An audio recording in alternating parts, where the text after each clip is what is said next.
قد جاء مهديكم وظهرت آية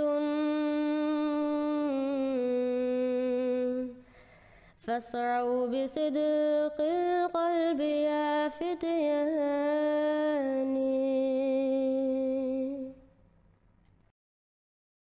सब देखने और सुनने वालों की खिदमत में महब्बत भरा सलाम। नाजरीन, जमात अहमदिया पर पाकिस्तान में मुसलसल जुल्म हो रहे हैं और काफ़ी अरसे से ये चलते आ रहे हैं। कभी ये मौलवी आम लोगों को ख़त्म नबूवत के नाम पर वरगलाते हैं, झूठा इस्लाम फैलाकर लोगों के जज्बात के साथ खेलते हैं कि अहमदी शायर इस्लाम की खिलाफ वर्जी कर रहे हैं, पर ये तो इस हद तक पहुँच गए अहमदियों को झूठा साबित करते करते ये खुदा की भेजी हुई किताब कुरान मजीद का एहतराम करना भी भूल गए। नाजरीन, आज का हमारा प्रोग्राम इस्लामी जमहूरिया पाकिस्तान में अहमदियों पर होने वाले दर्दनाक मजालिम की अलम अंगेज़ दास्तान अक्टूबर ता दिसंबर 2024 अक्टूबर ता दिसंबर 2024 में सामने आने वाले चंद तकलीफ दे वाक़यात से इंतखाब 3 अप्रैल 2025 अल-फजल में शाये हो चुकी है। आज अहमदियों पर होने वाले जुल्मों में से चंद वाक़यात का इंतखाब किया है जो आपके साथ शेयर करें। पूरी वीडियो ज़रूर देखें और जो चैनल पर नए हैं वो चैनल को सब्सक्राइब और वीडियो को शेयर ज़रूर कर दें।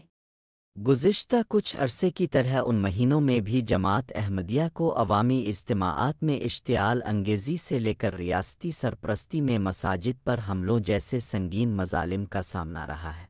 अक्टूबर 2024 में रब्वा में मुनक़िद होने वाली 43वीं ख़त्म नबुव्वत कॉन्फ्रेंस में 15 से 18,000 अफराद शरीक हुए और इसमें मौलवियों और सियासतदानों ने इश्तिआल अंगेज़ तकारीर कीं।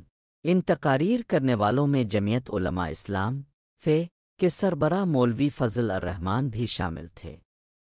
मुक़र्रीन ने सिरे आम जमात अहमदिया की किरदार कशी करते हुए अहमदियों पर तौहीन का इर्तिकाब करने, गद्दार और झूठे होने का इल्ज़ाम लगाते हुए न सिर्फ उनके माशी और मुआशरती मुक़ाता का मुतालबा किया बल्कि लोगों को उन्हें कत्ल करने पर भी उभारा।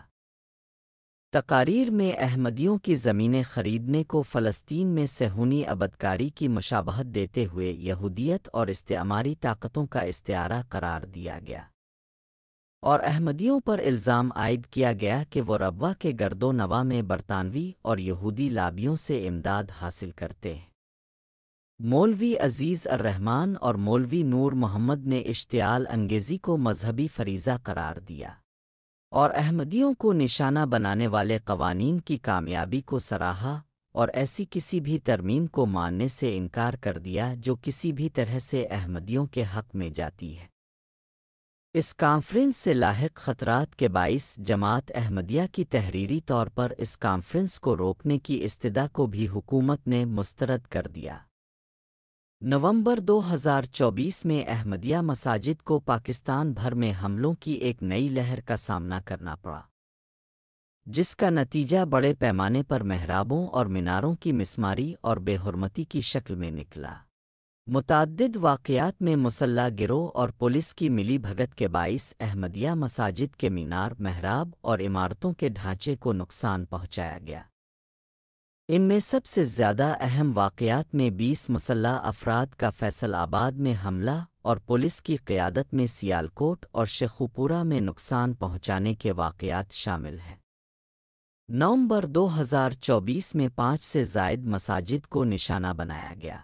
माह दिसंबर 2024 में जमात अहमदिया से ताल्लुक़ रखने वाले 2 अहबाब को मजहबी वजूहात की बना पर 2 मुख्तलिफ वाक़यात में शहीद कर दिया गया। 5 दिसंबर को तैयब अहमद पर रावलपिंडी में कुल्हाड़ी से जानलेवा हमला किया गया। 13 दिसंबर को अमीर हसन को मीरपुर ख़ास सिंध में इस वक्त गोलियों से निशाना बनाया गया जब वो अपने बेटे के साथ घर वापस लौट रहे थे। ये दोनों वाक़यात अहमदियों को उनके मज़हब की वजह से जान से मारने के बाद सज़ा से बच जाने के एहसास की वाज़ेह निशानदेही करते हैं और इस बात की भी निशानदेही करते हैं कि जमात अहमदिया से मुंसलिक अफराद के तहफ़्फ़ुज़ के लिए मुअस्सर तदाबीर इख्तियार करने की किस कदर फ़ौरी ज़रूरत है।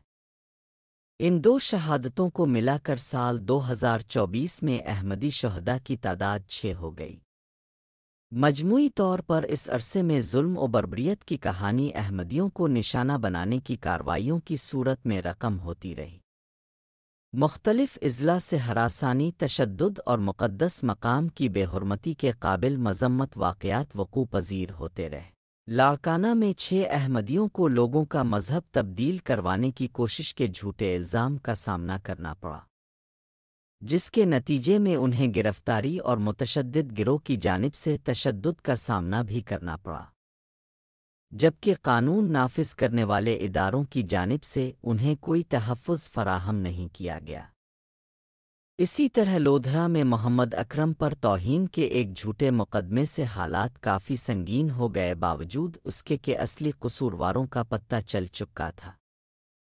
جوہر آباد میں انتظامیہ نے تحریک لبیک کے دباؤ میں آ کر احمدیوں کو جمعے کی نماز سے روک دیا، اور ان واقعات میں کمی ہونے کی بجائے تیزی آتی جا رہی ہے۔ یہ اس بات کا واضح ثبوت ہے کہ کیسے احمدیوں کی مذہبی رسوم کی ادائیگی کو محدود کیا جا رہا ہے۔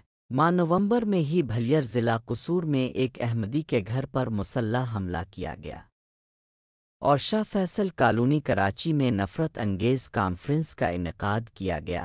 ماہ دسمبر میں وہاڑی میں احمدیوں کو ہدف بنا کر گولیاں برسائی گئیں، اور سیالکوٹ میں احمدیوں کی قبروں کے اوپر کندہ مقدس الفاظ کو پولیس کی سربراہی میں مٹایا گیا، جبکہ ان کے لیے واضح قانونی تحفظ موجود تھا۔ جبکہ ضلع سرگودھا میں متشدد گروہ کی جانب سے مسجد اور قبرستان کی بے حرمتی کے ساتھ ساتھ دھمکیاں بھی دی گئیں۔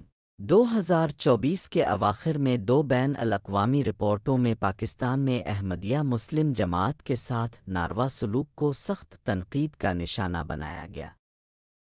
حکومت برطانیہ کی جانب سے جنوبی ایشیا میں مذہبی آزادی کے متعلق جاری کی جانے والی ایک رپورٹ میں احمدیوں کو منظم طریق پر ظلم و ستم کا نشانہ بنانے، قانونی طور پر امتیازی سلوک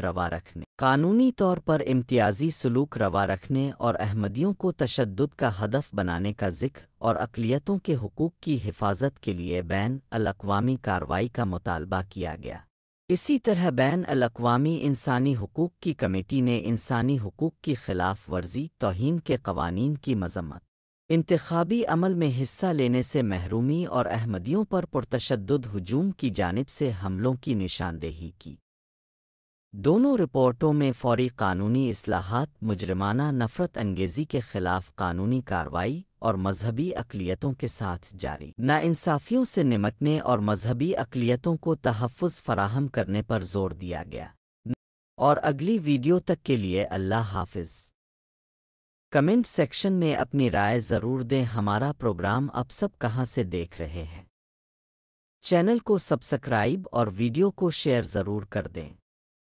یوٹیوب چینل میسج آف اسلام تو رکھتے ہیں مسلمانوں کا دل، ہم تو رکھتے ہیں مسلمانوں کا دل۔